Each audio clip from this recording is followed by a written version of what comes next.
All right, I do have a bit more to say on this Roger and Hammerstein, Cinderella, Brandy, Whitney Houston, 1997, just to kind of establish the specific Cinderella I'm talking about. This one, for some background, it is actually a remake of a earlier one. It is, so that's not very articulate, but point is, Roger and Hammerstein made their version of Cinderella, which is based on basically the same thing as Disney's.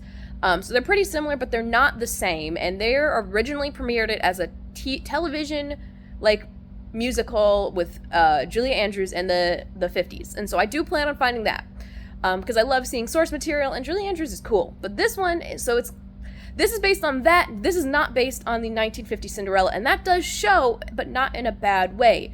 It's just kind of like the songs are completely different because it's Roger and Hammerstein songs, not the Disney songs, which is really important to know going into this. Like, if you expected that, that's not what this is. But it is a really good movie. It does suffer some of the pitfalls that actually Annie does, which is the 1999 Annie. It's also from the Wonderful World of Disney. So they're both TV movies from Disney during this this ridiculously long running series they had, Wonderful World of Disney. And so they are TV movies, and there are times where you can really see that it's on a set.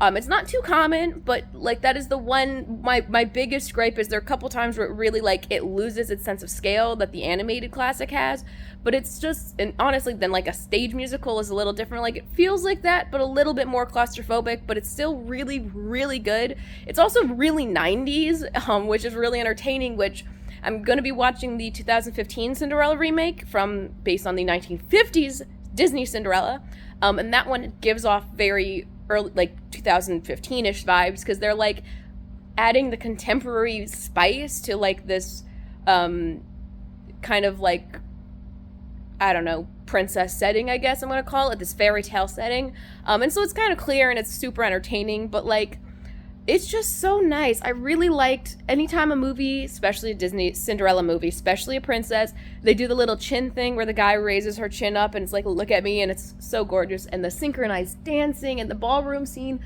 that alone was just pure perfection. More than one thing can be perfect. There is, I will say I still love the 1950 Cinderella, like, ballroom scene the most. It's like one of my favorite scenes, but this one was so good. It was so glorious and wonderful, and I just really, really enjoyed it.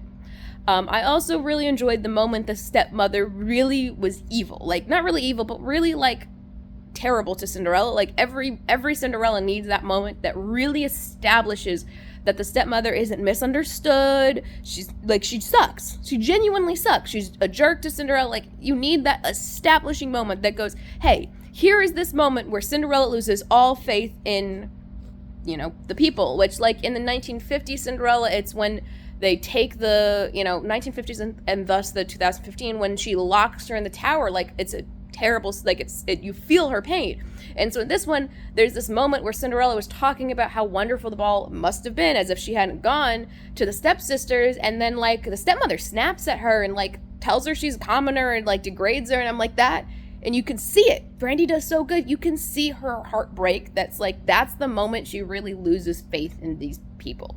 And I need that moment in every Cinderella, because I think that's a really important one to establishing Cinderella's character and kind of working through this story arc of, like, yeah, she's here because she has to be, because she has no choice, but also because she's a decent human being and she has faith in the world. And that faith in the world ends up having her meet the prince in, like, every version, and it's just so perfect. And I really enjoyed it. I enjoyed the casting.